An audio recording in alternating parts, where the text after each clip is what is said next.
What was the breaking point for this decision, you think? Combination of the two. I mean, first of all, James Dolan is incredibly fond of Carmelo Anthony. Carmelo Anthony is somebody I still believe should get the hell up out of New York.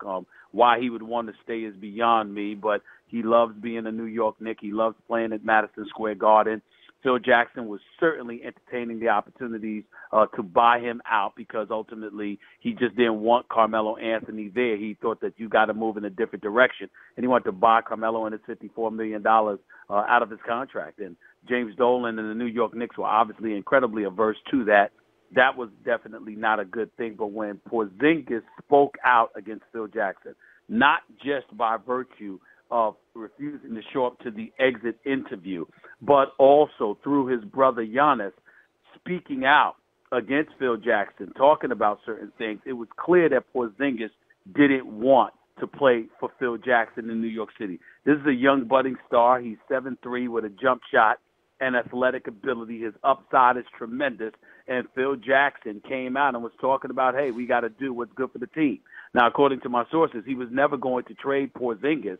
But keep in mind that when he was on the phones talking about and entertaining calls, rather, about trading Porzingis, my sources told me even the San Antonio Spurs picked up the phone and called the New York Knicks to inquire about what it would take to take Porzingis. So Phil may have been using Porzingis and trying to find out what his value would be in the open market, but it doesn't negate the fact that the manner in which he spoke about Porzingis, combined with how he treated Carmelo Anthony about this season, and we've never seen a star treated so disrespectfully as Carmelo Anthony was treated throughout this entire season.